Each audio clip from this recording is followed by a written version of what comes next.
everyone. Before we get into our conversation, I want to let you know this podcast is sponsored by BetRivers.com. BetRivers.com, the best place for all your sports gambling needs. Also, don't forget to subscribe to the podcast. You can also watch all of these episodes on the Field of 68 YouTube channel. Now, let's get into our conversation. Hey, what's going on, everyone? It's Eric Devendorf, your host of the Sports Table podcast. And today we have another SU legend on.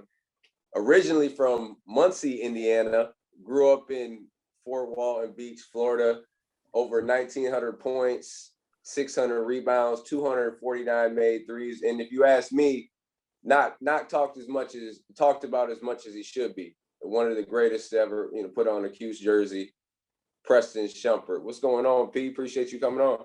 Oh man, my pleasure, man. I'm first of all, let me say I'm really happy for you, man. The stuff that you've been doing, I've been keeping tabs on it, man. I know we don't talk, too crazy too often, but every time we get together, we talk. It seems like we never missed a beat, man. So no, absolutely. I appreciate you having me on here, man. So P, man, I was going through like doing my homework a little bit, going through some stats. Bro, 30 points over 7 times your senior year. Like there wasn't a guy who hasn't done that in a while, bro. Seriously. You said Muncie, Indiana. Indiana, that's shooters. That's Indiana. You got shooting, baby. Shooting. Yeah, I mean.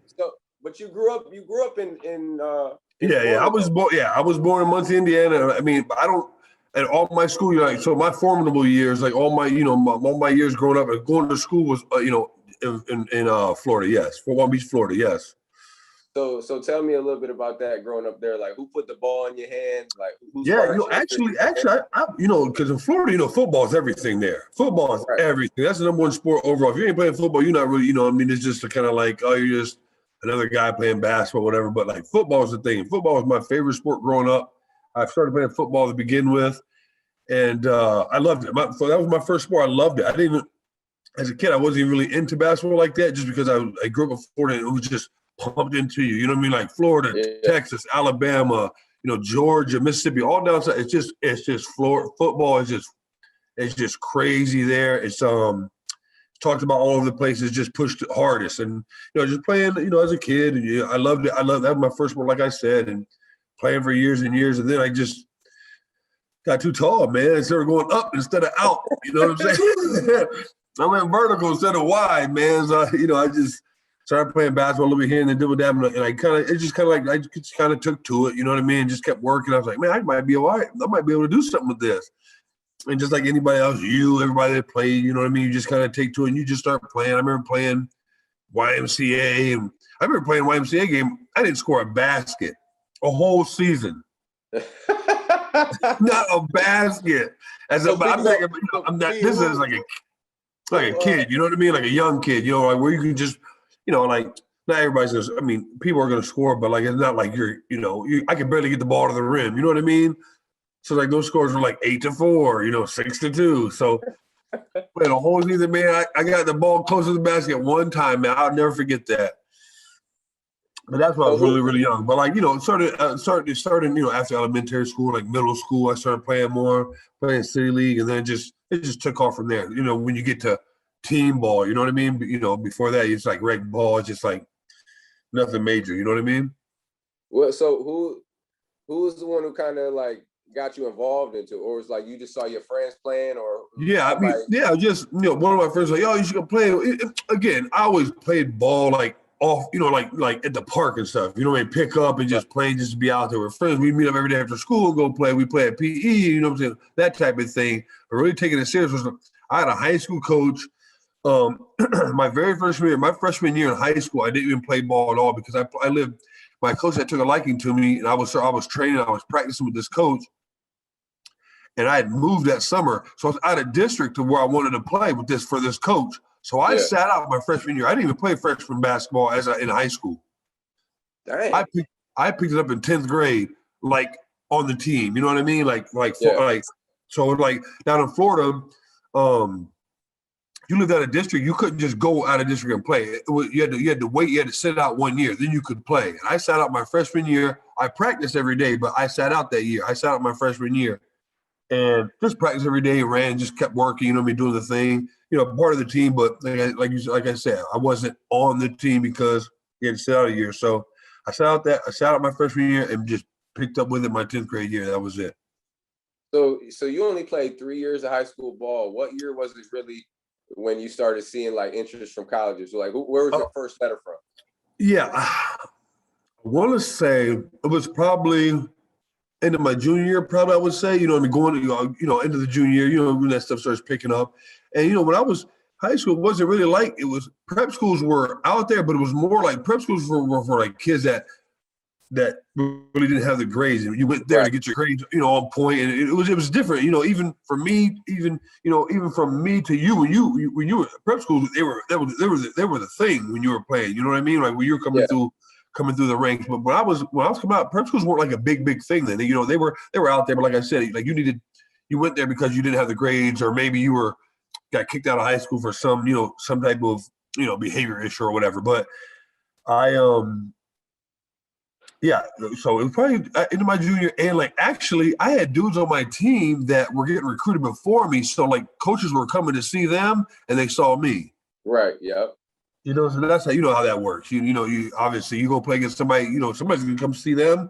Well, if you jump off the screen or you jump off the court to them, they're gonna recruit you. You know what I mean? Like I try to tell kids all the time, man, it don't matter if you're not being recruited or whatever, you're not getting the looks that you want. You're gonna go play against a guy that's being recruited. The coaches are gonna be there. Yeah. It's like it's like an open invitation. You know what I mean? Like it's an open invitation. Like, yeah, I'm going to see Eric Devendorf. But if Eton Thomas jumped off the page, oh, who's this guy? And boom, there it goes. You know what I mean? So I would say probably into my junior, and then it was like, I want to say probably the College of Charleston probably was my very first letter. I had interest from Florida State because they're local, you know what I mean? Because, we used to go to Florida State campus team camps in the summer. But I think my very first letter, was College of Charleston, I want to say. Let me tell you guys a little bit about our partners over at Bet Rivers Sportsbook. If you haven't signed up with Bet Rivers yet, now's the time. Bet Rivers Sportsbook is offering a $250 match bonus for your first deposit. But what sets them apart is that they require just one play through to turn your bonus into cash money. When you win at Bet Rivers Sportsbook, they pay fast. And now it's even faster with Rush Pay instant approval for withdrawals. It's safe, it's secure, it's reliable. With March Madness right around the corner, there's never been a better time to give Bet Rivers Sportsbook a try. Go to betrivers.com today or download the Bet Rivers iOS app. Must be 21 years or older. Gambling problem? Call telephone number 1-800-GAMBLER. College Charleston. And they solid too. Yeah, I mean, as a kid, you don't know no better. You're just looking like, oh, College Charleston, I've never heard of them, but I don't really know them, because names were like, the names are the thing. When you're a kid, you don't know nothing. You're just like, well, College Charleston, I know, that's neat, but as a kid, you don't know nothing. You know what I mean? Like, yeah, you just think you know something. So who recruited you from the Cuse? Like, when did you start getting that? Coach Orr. Coach Orr. Okay. Sweet Lou Orr. And Sweet Lou, yes. Sweet Lou Orr. Actually, kind of get off topic here. I saw him at like Adidas Gauntlet when my son was playing. I saw him, man, walk around Patrick Ewing. I asked him, I'm like, man, how did you go from Syracuse to be on the staff at Georgetown? And Patrick Ewing said, you know what? Big John asked me the same thing. How you gonna hire this guy? He was at Syracuse. How you gonna hire a guy from Syracuse to be on Georgetown? So we just laughed about that and just moved on. But yes, Coach Orr, Bernie Fine. Both those guys were, were both recruiting me. And eventually Jim came down to see me and came to my house to go, official visit and all that. And one thing led to another. You know what I mean? Once Jim came, I was like, damn, Jim Boeheim. What was that? What was he? How did he come in? He said, "Hey, how you doing, Preston? How you doing?" You know how he came in. All like unsure, like but he's not unsure. Like he's a confident guy, but he's just like that type of. He doesn't really want to come. I don't know if he's coming to someone else's house. I can see where he want to be a little more reserved or whatever. But he's he's a reserve guy, but he's not, but he was just, hey, how you doing? Yeah. Yeah, I was there talking to me. And I remember talking to him and, just talking to Coach Orr and Burnt, those guys. It was all a collective thing, you know what I mean? Like talking to one guy. And that wasn't, and Syracuse was after Villanova, Connecticut,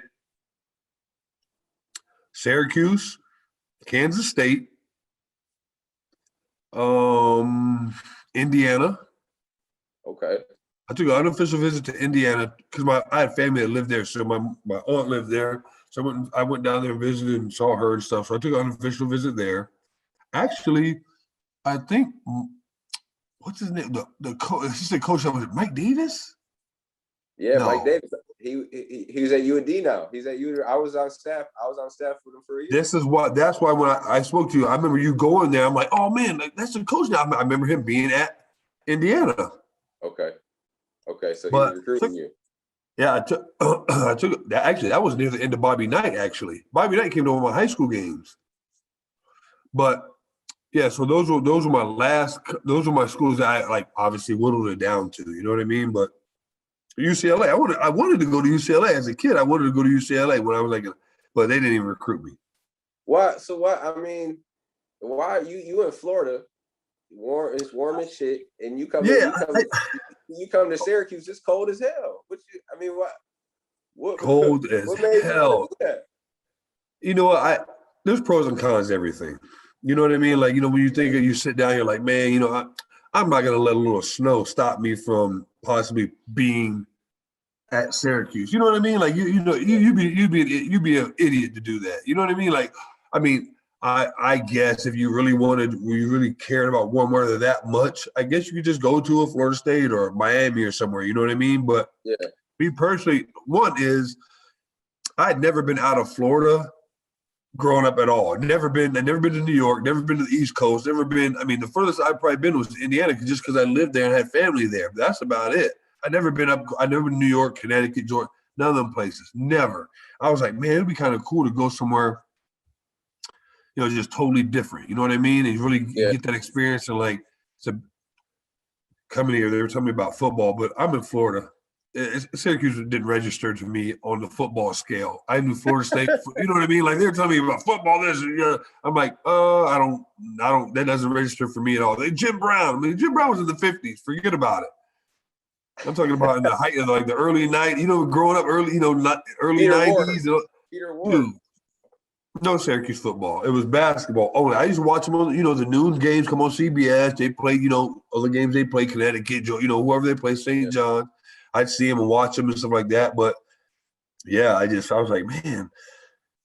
And when I took my visit there, it just felt like the place to be. You know what I mean? I don't know how to explain. It wasn't like they didn't you see all these movies about they get, not me personally, not me. I didn't get here's a duffel bag in your room full of money. I didn't get it wasn't I didn't have that. It wasn't like I went in somewhere and there was a room full of girls and they were half naked and here you go, do what you want to. It wasn't none of that. You know what I mean? For me personally, it wasn't like that. Yeah, he got game. I went out to eat. I went to, you go see the facility, you go see the dome, that type of stuff. And I stayed at the Circle Hotel right on campus, the Sheraton. Yeah. Stayed right there. Blackwell was my host. My guy. Ooh, so you had a good time. You had a good time. I had a good time. It wasn't what I just explained, but I had a good time. Right. That was my host. It just felt right. You know what I mean? And then I whittled it down to Connecticut wanted me to go to prep school, actually. If Richard Hamilton came back to school. They weren't sure if he was going to come back to school. So they were like, if he comes back to school, we want to, we still want you to come here, but we probably take a year to prep school, then Richard leave, then you'll come. I was just like, man, I prep school, I'm this far away from home, man. I got to jump right into it. If I don't, I might get lost in the shuffle. If it was, I don't know, it just didn't feel like the thing. So I was like, I took a visit there, whatever. It was great. It was cool. Coach Calhoun was a great dude. He was good, but then I just whittled it down to Villanova and Syracuse. But after my visit to Syracuse, I knew I wanted to come there. You know what I mean? I didn't think too much about the snow and all that. like I said, I'm not gonna let snow keep me from possibly playing at Syracuse University. I'm not gonna do it. And plus, I play inside. You know what I mean? We're playing inside, man. Yeah. So I'm not have to worry about that. So yeah, man. Long story short, end up being like, man, Syracuse place I wanted to be. I think I had one more visit. I think I want to say I can't remember where it was. I think, but I was just like almost like motion sickness from just like flying. You know, it was like I crowded all my visits in. You know what I mean? I was flying here, coming back 2 days later, flying somewhere else, coming back. I was just exhausted. I was tired of flying. I was like, and I just felt good about that one. Then I had one more visit. I took it. You know what? Might have been to Penn State, maybe. Okay.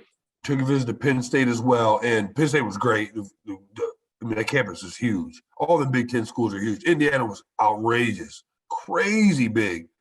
But then I just like, Syracuse place. Well, I just had that feeling like, man, I think, come here and play. I think I can do it. And I was away from home, but I needed to be away from home. You know what I mean? Like I didn't want to have that crutch to fall back on. It was like I got to get here and invest in my time, invest in what I'm doing to be all in. You know what I mean? No, absolutely. You had to be able to. You're becoming a man. You going to college, right? Exactly. I don't have the chance to be like I can just go home. It can't be. I mean, yeah. At the end of the day, could you go home? Sure, but it wasn't that easy. You know what I mean? I was not like I could just jump in the car and drive home. Mom, come pick me up, or somebody, my buddy, come pick me up. You know what I mean? So I was happy. That was just something I felt like I needed. So you get to Cuse your first year. Yep. I mean, this probably your first time really being in major snow. But absolutely, what I want to talk about is the first time you get on campus and the whole team on campus and you play that first pickup game. That first pickup game. What was that like? And what was it? Because what was it like for you? Having that transition coming from high school to college. Yeah, exactly.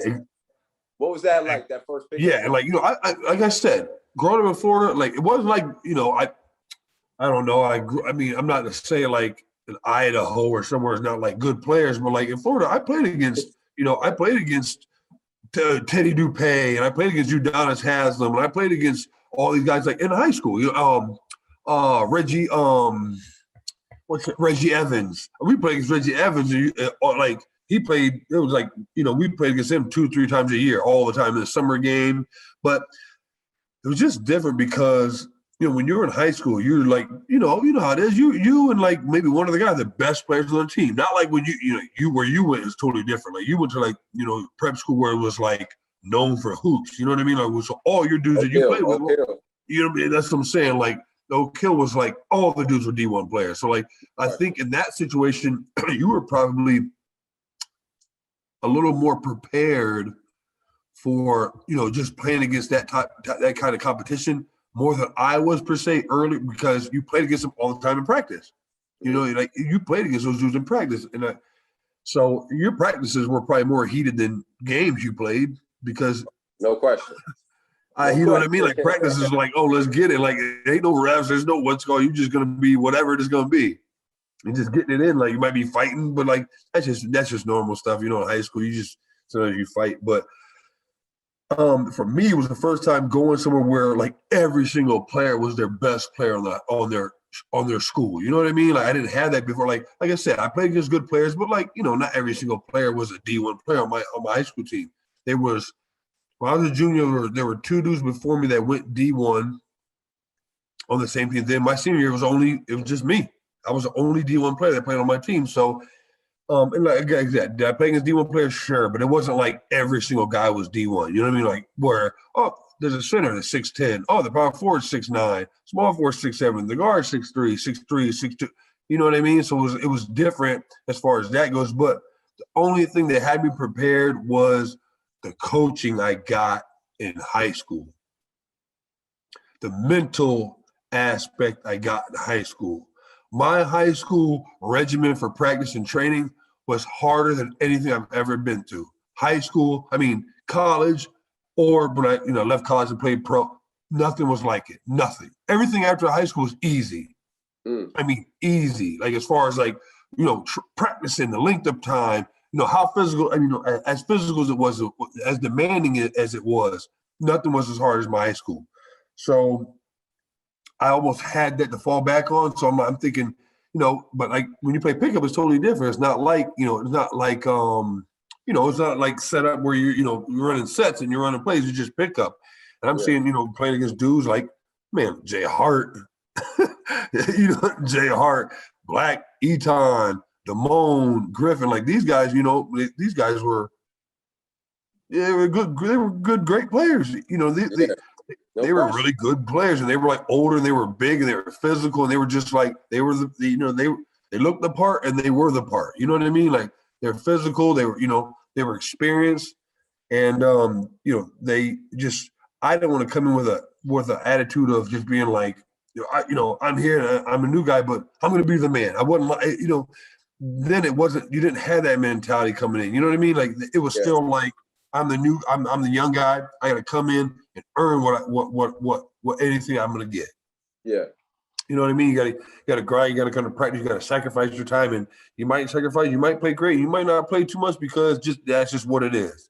And coming into Syracuse, all I was told, Bam doesn't play that many players, and he only plays, 6, 7 at most. And, so you might not get that much playing time, but if you can chisel, you can chisel in some time if you can work and outwork some guys. And also, you got to be a little lucky. You got to be, it's great to be. Sometimes it's better to be lucky than it is good. So, I remember coming and playing. That's when we played in Manly. Yeah, right. No question, man. We were bumping a good old man with the garage door open. You just walk in and yeah. In the summer times, man, you just show up to Manly and you bump. You know what I mean? So, but it was a surreal experience. You know what I mean? I was like, man, I'm like that kind of gave me the thing. I was like, I'm here. You know what I mean? Get bumped a little bit, get hit a little bit. I'm like, man, I'm here now. You know what I mean? Like now it wasn't time to like just fit in. It was time to like prove yourself again. You know what I mean? Like you prove yourself all high school doing that, then you get recruited, and people think, oh yeah, I got recruited. Now I'm going to college. Now it's over. No time to get satisfied. You got to go back at it and like go reestablish yourself and not get satisfied and go back to what got you here. It's like grinding and put forth the effort and focus and that type of thing. Yeah, so I mean, your first year you played in 32 games. You averaged 5 or 4. You had a good freshman campaign. Yeah, I remember one game I didn't play. One game, and I wasn't really like I wasn't really stressing it. You know what I mean? I had a thing coming in. I might not play some games just because it is what it is. New situation, young guy, whatever. I remember one game I didn't play, but whatever. Yeah, it was just like what I learned was, just kind of looking. Preparation is huge. Practicing is huge because you're going to practice the way you play. You know what I mean? So if you practice slow and just kind of unenergized and just kind of go through the motions, you're going to do it in the game. I kind of had that already down, but the more than anything was just like the intensity that it took. Yeah. Everything's challenged. You got to be on point, or somebody you either get on point or you got to you got to sit down. That's just what it was, and it was no like we're going to throw you out there. If you play 10 minutes, you turn the ball over a couple times, whatever. You're still going to play. No, I wasn't like that. I was like, you got to get out there and be effective. Obviously, you take your shots when they come, but you don't have to be a hero. You don't have to be a hero. Just go out there and play. I knew I could shoot the ball. I knew that was my one thing I could lean on. You know what I mean? Yeah. So I knew if I got open, I know that I don't care who you are, where you are, the coach will play you if you make shots. Shots. If you can make shots, coach will play you. You know what I mean? And like obviously you don't got to be Gary Payton on defense, but like you got to be forward goals. Keep the people in front of you. We were playing zone, so it's a little different. Even back then, just like your time, you played some man. We played some man. You practiced man. We played zone majority, but you practiced man. You played man some in games from time to time. But I knew if I just was on top of that type of stuff, I'd have a chance to play. I knew if I could make shots and knock them down, I'd have a chance to play. You know what I mean? So my freshman year, like I said, I was happy. I wasn't satisfied, but I was happy with what I was able to get in every game. I was able to contribute, and especially after everybody being like, oh, you're probably not going to play because it's Boeheim. He doesn't play that many people. But like I said, I had a blast. We went to Maui my freshman year. I had 19 points in the championship game. We played Indiana, actually. I was going to go to Indiana. We ended up playing Indiana in the championship game against Luke Rucker. You remember Luke Rucker? I know you probably remember him. Yeah. Yep. Oh, yeah. It was actually in Indiana. After I went to Syracuse, they took him at Indiana. Oh, Luke Rucker. Luke Rucker. There you go. Luke Rucker. Yes. Remember he got an accident? Tough. Yeah, he was tough. He's a good player. We got that car accident, I think. He had a car accident, maybe? Yeah, so – yeah, I'm trying to think. Was it down to near the end? And then I think I didn't commit to him, and then I think they took him. But I wasn't like no bad intention to him. Like, oh, fuck Indiana or like that. I was just whatever, they had to get somebody. But I remember going there and scored 19 points in the championship, and we won it. And dude, that was just a great feeling. You know what I mean? But the intensity it took, and I had the old dudes I had. Like I said, Eton, Jay Hart, Blackwell, those dudes were showing me the ropes of what it took to be at that level. You know what I mean? It kind of sounds like that game, that championship game helped you throughout the season, but because for that next season, right? I mean, your sophomore year, you lead the team in 3-point shooting. Right. Come in, you a whole nother player. Like what Correct. helped you from that summer? Yeah, I definitely used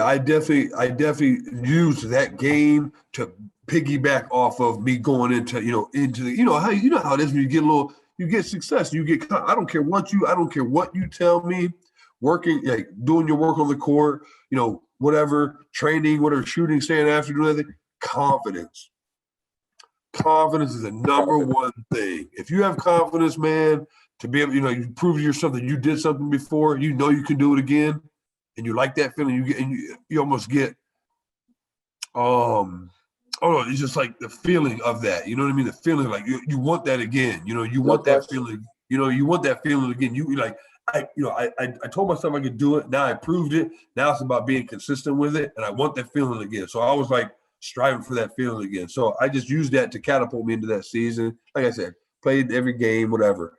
Following the season, I knew that I proved myself. I'd probably get a little more on my plate. You know what I mean? As far as a little more time, a little more leash from Jim.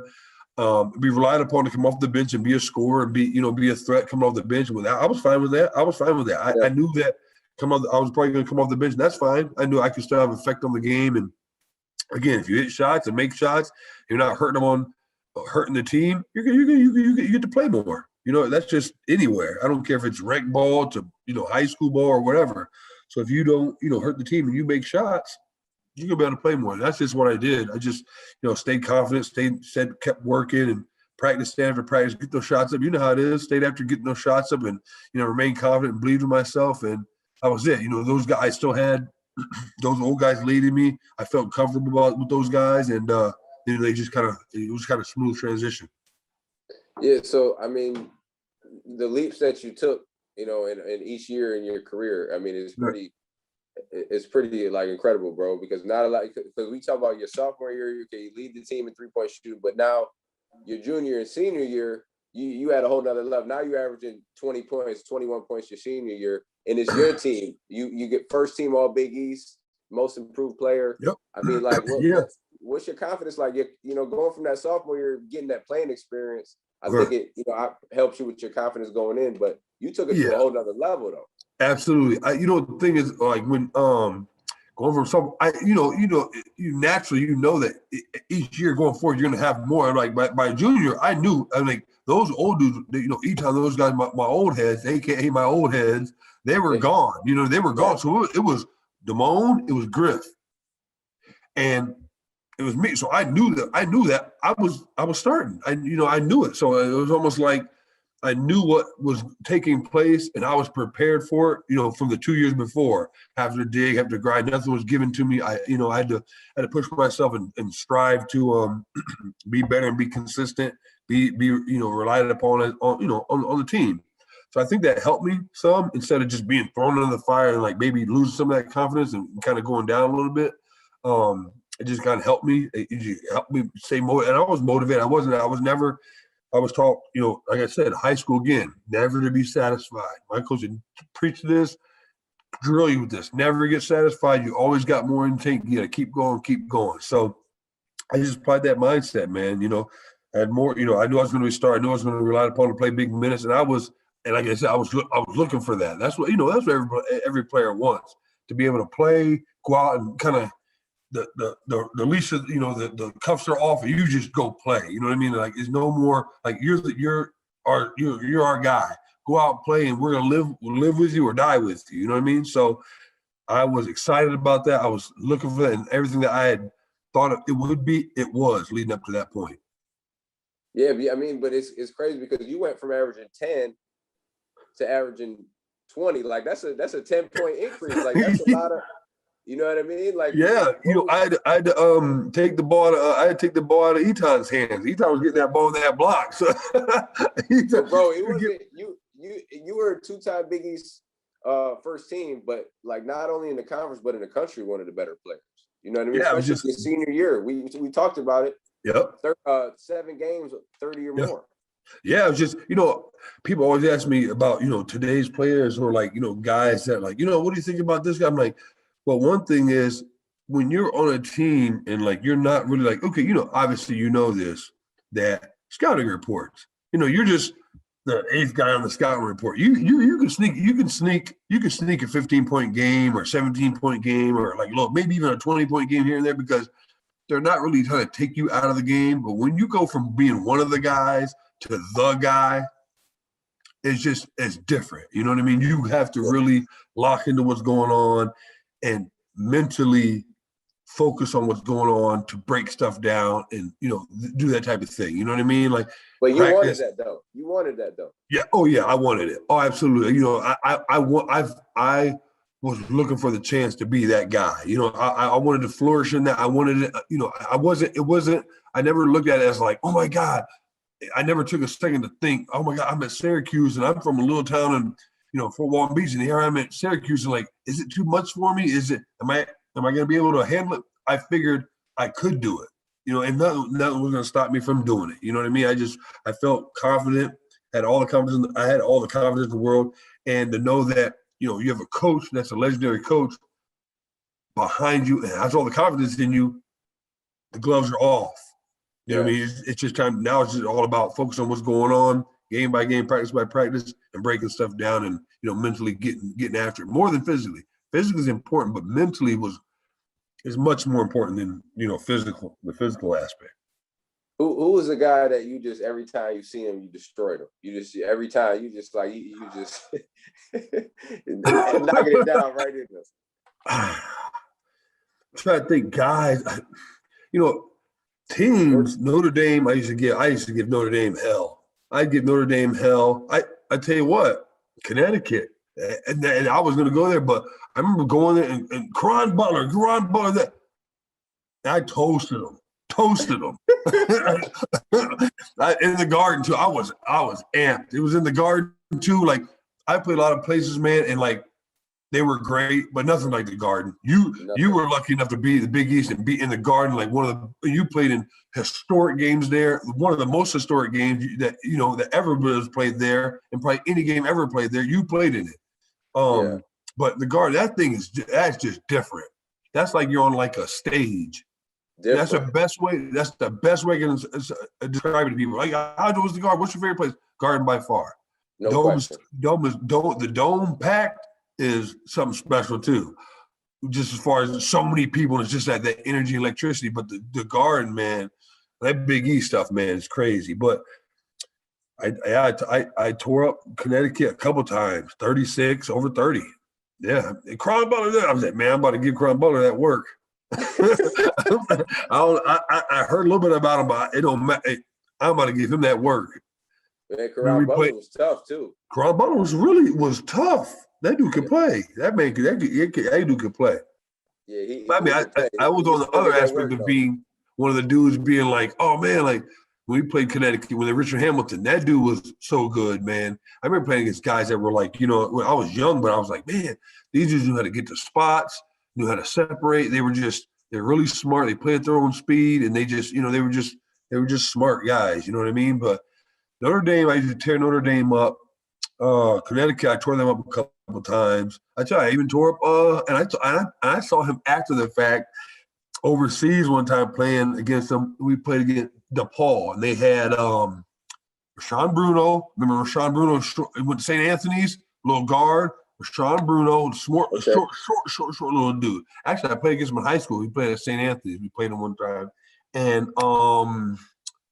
they had another big guy inside. I can't think of his name right now. I played against him overseas in Turkey, actually. He's like, yeah, I mean, he bring it up like, yo, remember we played you guys? We played. Actually, this was a Great Lasting Shootout championship. Okay, yeah, because DePaul wasn't in the conference back then. Yeah, no, this was just a little preseason tournament where it could be anybody in there. You know what I mean? Right. We ended up playing DePaul in the championship. Man, I went to work. I lit them dudes up like a Christmas tree. I lit them dudes up like a Christmas tree. So what would you say, like, how was it playing for Coach? Because you said like he has your confidence. It's over. Like, he letting you do your thing, right? Yes, dude. Like, he's a player's coach. He's not a guy that, page 9, you got to do. He's not that dude. Like, you know what I mean? He's not, some dudes are like that. You know what I mean? Like, you got to do it this way and this way. He's not like that. He's like a player's coach. If you go out and play and, like, you're not, like, soft and you're not intimidated by, him or the crowd or, like, the situation, he's fine with that. Even if you give him a little bit of attitude back, he likes that. He likes the fact that you have a little chip on your shoulder and you're not going to just fold up because he's yelling at you or someone from the crowd says something about your mom or something like that. You know what I mean? Like, that's what it takes to succeed, out there in major level. Playing for him was like, I mean, it was great. I love playing for him. The people ask me all the time, how'd you like Boeheim? He doesn't seem too personable and he's kind of like a jerk. Is he a jerk? Me personally, man, I never had any issues with Jim, not one. Playing for him, I believe. I mean, he coached all of us. You know what I mean? He'd get on you if you needed to. But I remember, early in my years, just learning how to go about the business of playing at that level and like what it took. He got on me, here and there. But I was used to getting yelled at because, like, again, my high school coach was crazy. So it wasn't nothing new for me. It was easy. It was easy going. No. I mean, you came in and did your job. It was easy. It was almost like professional before you got to professional. That's the best way I can explain it. Yeah, that's 100%. He Big East tournament. Never gonna see him until it's practice time. He give you free reins to go ahead and do what you got to be responsible for yourself. Study table, get your dinners that time. Other than that, it's practice time. Games tomorrow. You got to just make sure you bring that A game. That's it. Make sure I need to get a win. Make sure you bring that A game, or all that chilling is going to be out the window. No question. Yep. So for me personally, it was great. What was your most memorable story of him? Like, it could be in the locker room, off the court. I got one for you. I got one for you. I was thinking, before I'm thinking about getting on here or whatever. I'm like, man, I got to think about something. I remember one time, every game, home or away, stayed at a hotel. I don't know if you guys did it or they still do it, but when I went, we did. Yep. When I was at SU, every game, even at home, we went out to a Liverpool DoubleTree. It used to be the DoubleTree. That's where we stayed, and it's changed now. I don't know what it is now. I'm sure it's had 9 names by now. But we were at the DoubleTree, and old dinosaur barbecue coming in there. You eat your little dinner or whatever, and then we usually ate, and then we had the team meeting video. Same shit. Same thing. You don't if it broke, don't fix it. I'll give you 2. I got 2 for you. Now, one. Okay, so come in. Brew has a little video thing set up. Brew. He's anal. He's serious about that. Hey, don't touch the thing. Don't sit too close. Move your chair over. Your coach is gonna be here in a minute. I'm like, okay, man, relax. So for real, man. Oh, he's crazy about that. Get in there, sit down, move your chair over. I can't walk through. He needs to be able to walk through here. Like, all right, bro, you're not the damn coach.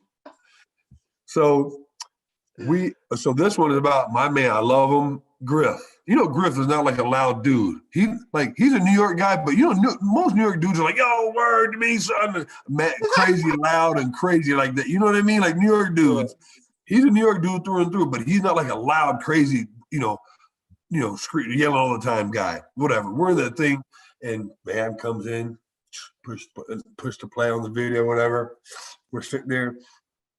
He's behind you. Obviously, he's like standing up back, kind of in the back or whatever. Right. We're sitting there watching, and man goes, yeah, oh yeah. And he pauses like, yeah, right there. See Griffin, Allen. You hear me? We got to make sure that we got to make sure that guy doesn't do that right there, right? And he goes, right, Allen? And Allen goes, yeah. Griff got that kind of like that low voice. I think he might have been like this or something, like, yeah. And Griff was like, Bam was like, excuse me? What'd you say? We need to make sure we stop him, correct? Yeah. What? I can't hear you. What did he say? And Griff goes, I said, yeah. He's like, that's it. Stop the tape. Griff, out in the hall. I'm like, oh, shit. And obviously, Griff goes out in the hall, and Bam probably, digs into him a little bit. We didn't ask Griff, what did he say? Obviously, you're like, oh, shit. Yes. Griff, what? What did he say? I said, yeah. Griff, Allen, get in the hall. And and Griff gets up. He's like, man. Goes in the hall, Bam walks behind him, goes in there. That's one thing. Man, what's the second one, man? I need to hear another one. That was the best one, man. Second one. So, again, at the hotel, Bruce tape's all set up. Someone decides to take the tape out and put a porno tape in the fucking. Oh, Brew is going crazy. Yo, he didn't even know it though, cause he's out like looking all nervous and stuff behind the door. He's walking, looking, checking on. He's coming. I'm like, okay, we got it. Blackwell slid a little prono, slid a little prono tape in there, man. When he pushed play, man, but what is this shit? When I tell you, Bruce's face was red as a damn tomato. He was sweating. He hit stop and eject. He took the tape and slung it against the wall. Boom! You fucking assholes, you fucking dickheads. Who did that shit? And we were just, dude, barreled over, just dying. I think Boeheim might have been laughing too after the fact, like, what the hell is this? Dying. Absolutely. Oh, actually, I don't even think he pushed play. I think he came in and checked the tape. Checked it again and like made sure it was like all situated. Like popped it over. What the fuck? Threw it against the wall and busted. We were like, oh shit! And you fucking assholes. We were like, oh shit. I was like, oh. And those are the first time I'm like, man, that's crazy.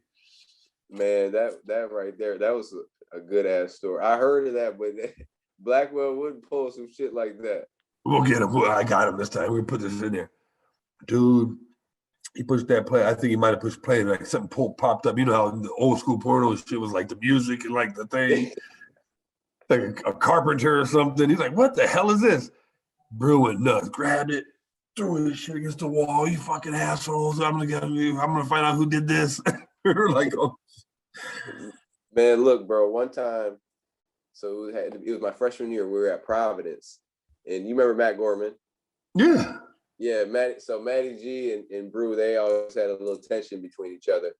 So I remember we just got to Providence and we were in the dining room getting ready to eat our food. And we sitting down eating. Now, my man put on the music. It's like some dun, dun, dun, dun, dun, dun, dun, dun, dun, dun. Wait, who did? Brew? I don't know who put it. No, I don't know who put it on. One of the guys, but it just started doing that. And now it was like, and Maddie starts getting up. Oh, it's somebody's birthday. It's somebody's birthday today. And Bruce sitting right there. So he gets up behind Bruce and starts, it's somebody's birthday. And then, man, Maddie pulled down his shorts, bro. He had spandex on. Man, the whole backside cut out of his spandex, bro. And then he just starts getting around, bro. Yo, that's crazy. I know Brew went nuts. Brew, what's so funny you just talk about Brew. I just watched the Cuse game, not the last game, couple games where they're like, before going off school, they're like, shout out to SU video coordinator, Brewmaker, 52 years old. Oh, yo, I got another story for you. I remember, you know how we used to go to the hotel. They used to, people used to donate to have you sit at their table. What was it? The luncheon. The orange. Yes. Women, some at the and everybody auctions off. You sit at their table. It's just you, and you sit around with a bunch of people. You eat lunch or whatever. Fundraiser or whatever. Yeah. Yo, I forgot what we were taking cars. So we didn't have a bus. Everybody was just jumping in cars. Some dudes that drove. You hop in with some people. Coach, whatever. Man, I hopped in the car with Brew. When I tell you, man, his car and the passenger side on the floor was stacked up at least, to the door with cigarette boxes. I was like, Brew, man, come on. This dude. Brew, he did a great job. He ended up quitting. He quitting though. He doesn't do that at all. I thought you meant quit video thing. Oh no. Oh yeah. Oh yeah. Oh no, yeah. I'm like, yo, this dude had to have had. Devo, this dude had to have over 50 boxes of cigarettes in there. Cartons, like boxes of cigarettes. It was crazy. We were like open the door, like cigarette boxes were like falling out. Crazy. But yeah, Brew lost a lot of weight though. That's good. Brew's the man. Brew's the man. Oh yeah, Brew's the man. He's something else, man. But yeah, he's the man. He's definitely the man. He got a shout out on national TV from I think it was somebody, I forgot who it was. Yeah, shout out to Brew, video coordinator, SU, 52 years old. And I was like, damn, 52. Brew's the man. Yeah. Well, let's talk a little bit about your overseas because you had like a unbelievable overseas career, and you played in France, Italy, Turkey, but you played in Turkey. I think you were like a player coach too, right? In Turkey, I never was. They offered me before I hung it up. They offered me to come be a player coach. Okay. They wanted me to do that. I was just like, So what was your favorite place to play though? What was your favorite place to play? Your best experience? I'd be sorry about saying this. Everywhere I went and played, I got lucky because I played with, again, older American dudes that weren't necessarily like, it's about me.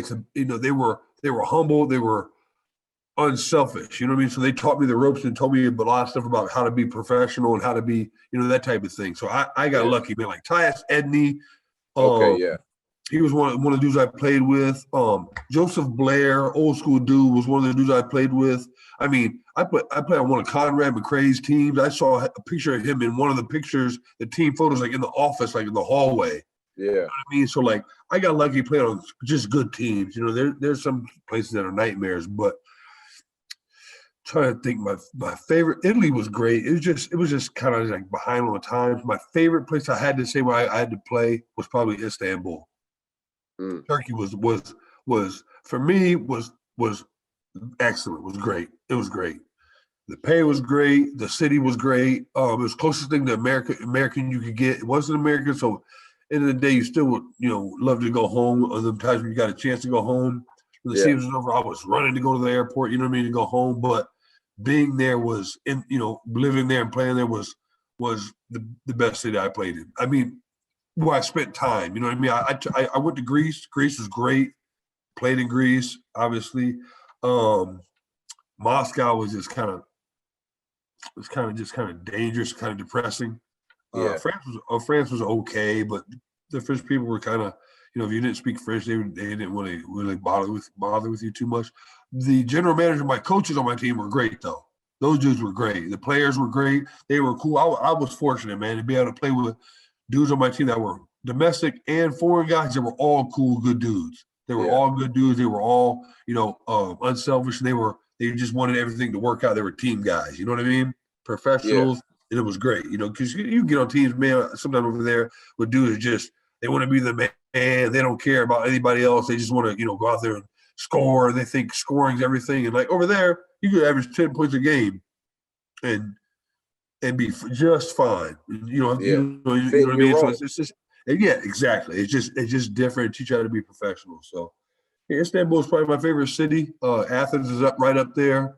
Uh, Barcelona was a great city to go to. But like I said, I only went there to play and then I leave. You know what I mean? So Yeah. living there for time to live, Istanbul was probably my favorite city because it was close to the city. It was a big city. They had, restaurants, anything you name it, America, they'd have over there. PF Chang's was there. I mean, everything. So I would probably say over there was probably the best place I played city wise.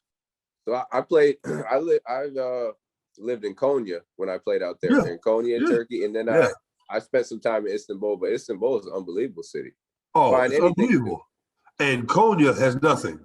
Nothing Compared to Istanbul. Nothing. It's like being on the moon. You might as well be on the moon. Yeah, Konya, they have like little cities, but like some of them places are like really hardcore, like Muslim too. You know what I mean? So it's Absolutely. like they all that stuff is like they don't want that stuff to come around there. They frown upon some of that stuff and whatever. It's their country, and I kind of get it, but Istanbul is great. Istanbul is, as far as the city, places to go, walking and historic stuff and stuff to go see. It was unbelievable, man. And I treated it as, it was my, I played ball there, but I was going out and about, like Turkish restaurants, butcher shops, grocery store. I made sure these people took me places, and I, got familiar with the people. So when I went there again, I didn't have to have the coach take me there every time. You know what I mean? I could just go there and tell them what I wanted, and they would wrap it and have it ready to go. You know what I mean? So I was like, I made sure that I was, in the thing, not just like in my apartment. I go to Chili's and I go home, play video games. And I go to Fridays and then I go home. You know what I mean? Like, because you could get in that mode. You know what I mean? Yeah, no question. It's easy to get in that mode because, like, it's not home, but like Chili, that's the closest thing you can get to home. So it feels like going there, and then you just go straight back to your, you know what I mean? Like you could get in that mode. But I wasn't. I went to Turkish restaurants that, Turkish menu, and they bring me out an English menu. It was I made sure I did all that stuff. So it was cool, man. I had a great time. Me personally, overseas, I got fortunate. I know places, the people that went there and said it sucked, it was terrible, and I get it. I can see how it could be. I guess, based on your situation, but I was lucky. Yeah, I mean, like you said, you were experiencing the culture. Like you took it all in. Like you over there, like that's what you're supposed to do. That's it. I try to learn some words. I go out and say this and say that. Hello, the normal stuff. Obviously you get to all the curse words. I knew all the curse words. But other than that, you know what I mean. So, but other than that, it was I had a pretty good experience. Italy was great. I can't complain about my time there. It was great. Like everybody's gonna be different situation, but my time I had a great time. So I played a kids game. Yeah. You know what I mean? You playing a kids game, getting the king's ransom. You know what I mean? Playing a kids game. You know what I mean? Like that's 100.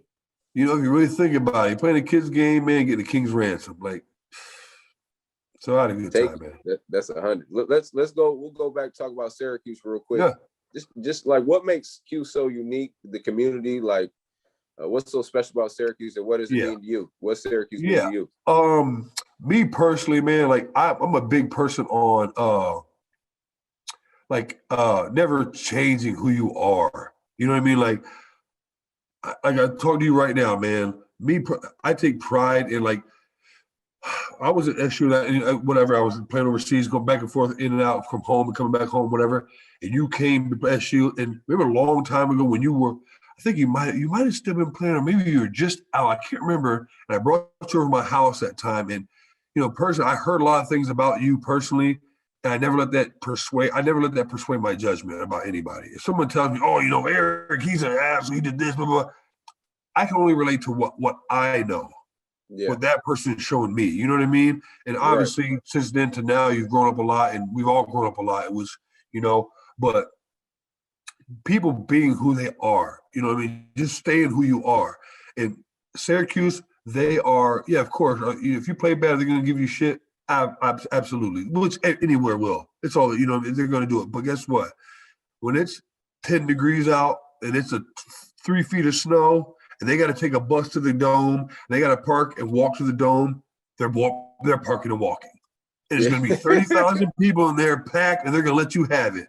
And that stuff resonates with me. You know what I mean? Like that stuff means something to me. Like I see people out all the time. I don't, I'm not like a big guy. I'm not a big guy being like, who I am. I'm blah, blah, blah. I don't do all that. I just go out and, whatever. Somebody says, oh yeah, I remember you when you played it. That's great. Now it's more about, I know people that meet kids, and it's their parents that know me. You know what I mean? So yes.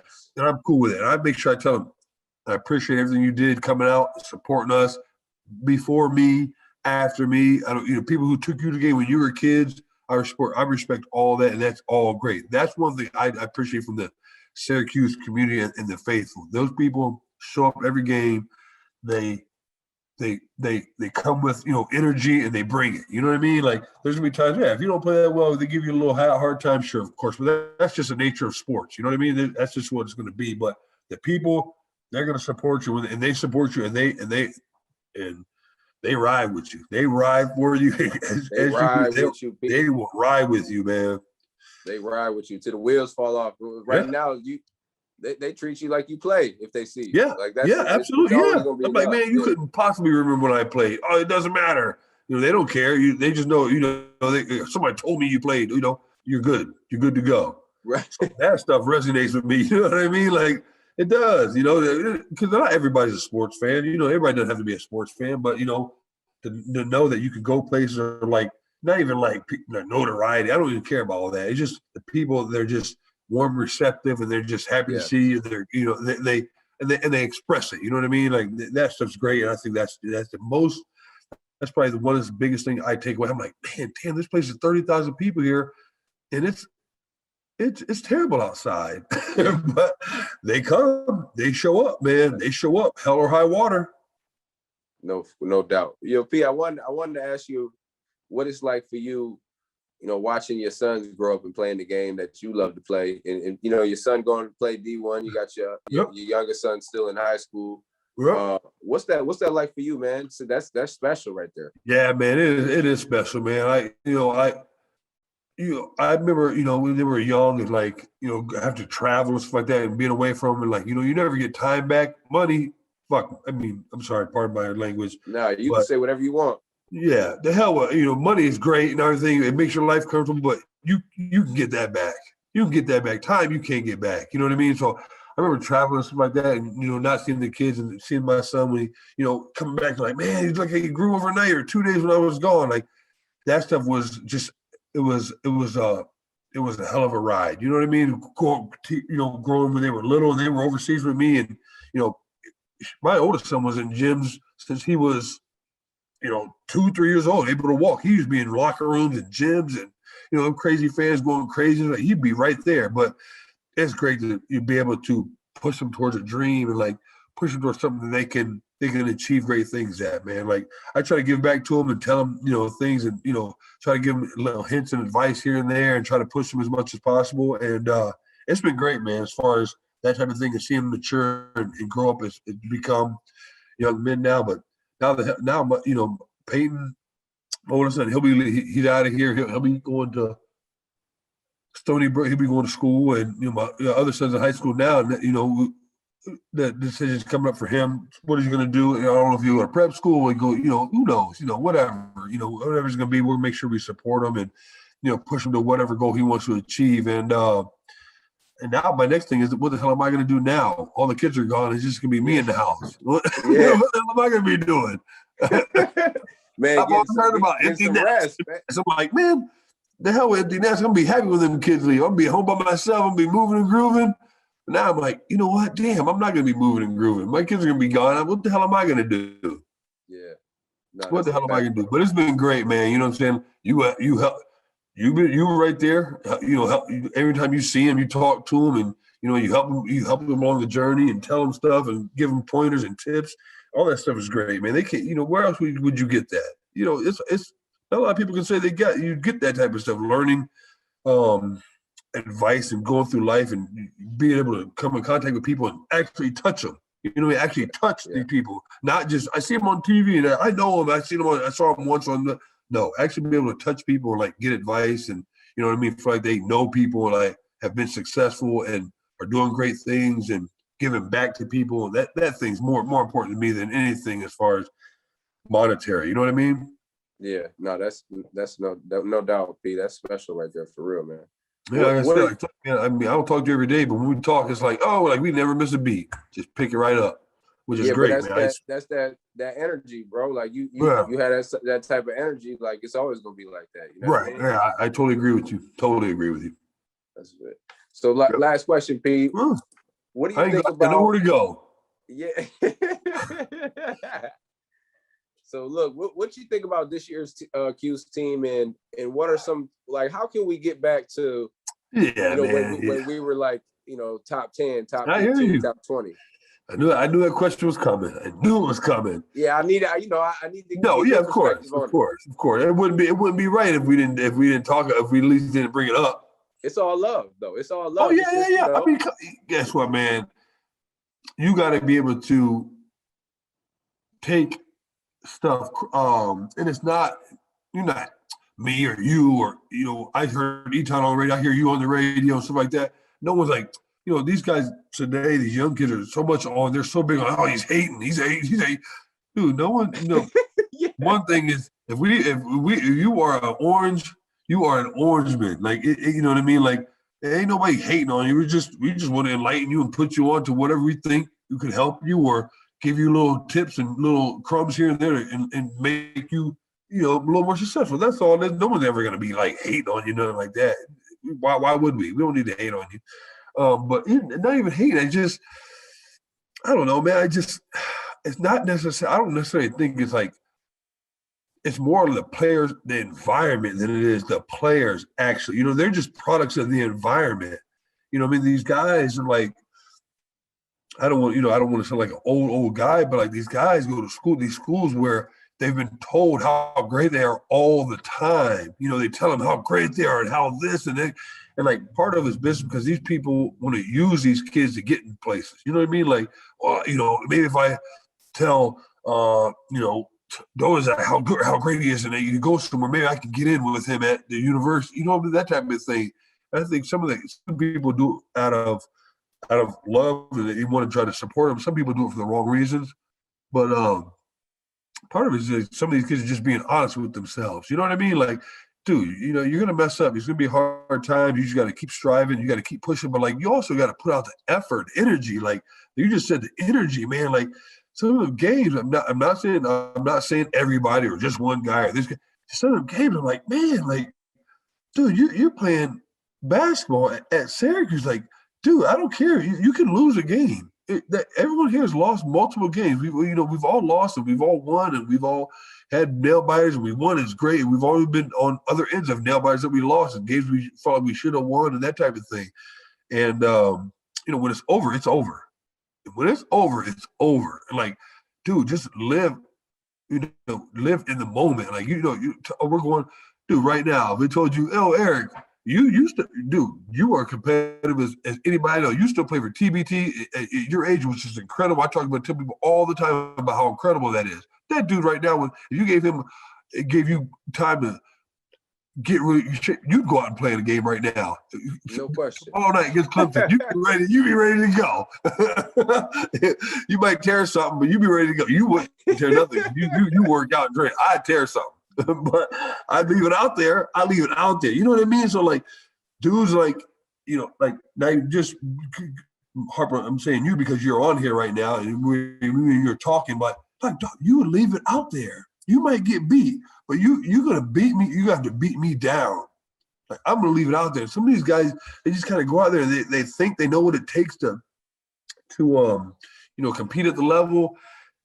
And they don't have a clue. And some guys have a clue, but they don't really want to commit to it, it seems like. I don't know, man. It just seems like they're lacking a little bit of, lack of a better word, not fight, but, I'm not saying, I'm not calling the guys soft or they're not, what I mean? A certain type of toughness. Yeah, it's like more like a mental thing. You know what I mean? Like, I guess what, dude? I might not be hitting shots, but I'm going to be rebound, be boxed out, loose balls I'm diving on, I'm giving it up. Because right now I got to do something to try to get the energy back our way and on our side. You know what I mean? So it's like almost like guys are just, they kind of take it for granted. Like, some people just go on, I'm playing for SU, it's sweet, and who else would? Everybody want to be where I am. You're right. People would die to be where you are, dude. Act like it. Go out there and leave it on the court and just get back to like more of an old, old school, mindset as far as just being. I don't know, that dog and just getting back after it. You know what I mean? Like, just leave it out there. I get what you're saying. It's energy. Look, the kids are talented. Yeah. The kids are talented, Pete. Like, I get it, but like I get what you're saying. Like, it's a different, that dog. It's a different. I can't really explain it. It's just, you know it when you see it. Yeah, the dudes are absolutely talented. Absolutely, they have the talent level. Absolutely, but sometimes, or they settle for things just because it's kind of hard to do something different. You know what I mean? Like, down by 2 or down by 3. I'm just gonna settle for this 3 with 1 minute left. Dude, that ball's got to go to the basket. You got to, you know what I mean? like, there's gonna be times where you got to, oh man, there's a guy barreling. Zion Williams barreling down the middle. I'm not gonna block his shot. Like, step in and take a charge. Yeah, of course you're gonna be a laughing stock. Oh man, he ran him over. But hey, you got a possession back. So it's like, people, those like, oh, he's not talented. Okay, I mean, he's not. Okay, who cares? He's not like the most talented guy you ever see, but he leaves it out there. This guy's been literally a punching bag, just getting pounded inside. But he shows up every day, fighting and battling and just, giving what he's got and leaving it out there. And I just feel like, some of those things are just something that you can control. You can't control how many minutes you play. You can't control necessarily how many shots you get or how many plays are drawn up for you to shoot. You can control effort, energy, being relentless and just being, cheering people on the side, like keep people going. That aspect. These kids now, they just feel like they're not scoring. The game's over. I didn't score, so it's just like there's no other way I can impact the game. I didn't score, so it's like I had a bad game. Like, dude, there's so much more you can do as far as just not just base everything on scoring. So that stuff, and like we just got to get. I think some of the players we tried to get, we were trying to get didn't come. But that has an effect too. If you get, I don't know who, a guy, and then that guy comes, it adds to other guys wanting to come, and yeah, combination of things. You know what I mean? What's your personal take on it? Let me ask you a question. What is your personal take on it? I mean, like I said, it's a talented team. Like I think what we've been, missing from this season consistently, obviously defensively, we haven't been, great, but I think just a guy overall who's, that guy that alpha male who's taking the ball, like, oh, I need that. Like, I'm gonna make a play. I'm gonna go ahead here, do this. You go over there in that corner, give me the ball. Like, we need you right here on D. Like, we got like pulling people together at the free throw line. Like, yo, come on, like hitting him in his chest. Like that's what, you know what I mean? Like even if it doesn't even have to be a guy who scoring 20 points a game. Correct. You know what I mean? It could be a guy who's just his vocal. Like, people pay attention when he talking. You know what I mean? Yeah, exactly. The guy that just, get on people a little bit, just kind of hold them accountable and be like, yo, come on. Like, you know what I mean? Like, I totally get that stuff. Like, I don't know. Some guys are kind of, and it's not, it's sometimes, it can't just be when you hit a 3 or you hit 2 threes in a row. Now you're like, you're feeling. Well, it's easy then. It's easy then because you feel great. You feel good. So like you've hit shots now you want to buy into defense and box it out because you hit a couple of shots. But like, you got to do it when the chips are down sometimes too. It just becomes you got to be consistent. It's got to be the way you play, not necessarily I got to do this and go try to search for the energy guy now. I got to try to be. Well, if you just play all the time with that type of energy and that type of focus, you just be consistently. You find a consistency in playing that way. That's the number one thing. It's a habit. It's a habit. They just been inconsistent, really inconsistent. And this year, which is already hard enough, bringing your own energy is important, and they just been consistently inconsistent. Yeah, no, I agree, man. I agree, and it has been a weird season, so it's a lot of outside stuff that come into play. Some other teams don't have, what's their excuse? They don't have an excuse. They're doing it. Like there's some guys that are, bringing Baylor and these guys. Are they older? Yeah, sure. But Baylor, those dudes bring it. Them dudes are playing with energy. West Virginia, these guys are getting after people. You know what I mean? Like, and maybe they're a little older, they, you know, a little more experienced, they know what it takes, and they know that the importance of that type of what we're saying. You know what I mean? They're probably 7-year seniors already. So they, you know, they reclassed 2-3 times, full beards. I didn't get a beard till I was 35. These guys got these guys got beards in college, big beards. That's a fact. No, that's a fact. Oh man, them dudes are old, so they gotta know what it takes. You know what I mean? Oh, so I want to know what these guys are gonna do. Are these guys gonna come back for another year? They got another year to come back. Some of these guys, right? So I think what it is this: only the seniors get another year. If you a junior or sophomore, freshman, you just go to that next year. Okay. Oh, right. So right. Okay. So you're only get the option of coming back. Do they want to come back or not? Right. Yeah. So yeah. So hey, P, man. P. Yeah. I'm telling you, man, one of the best scorers SU history. And you just quiet about it though. That's what, like I said at the beginning, you quiet about it. You don't want anybody to know. But man, I really appreciate you coming on, man, chopping it up with me for real, man. Yeah, absolutely, man. Anytime, man. This is great. It's great, man. What's already known don't need to be said. You know what I mean? Yeah, already. I appreciate you, Pete, coming on. We're gonna chop it up again down the line. Absolutely.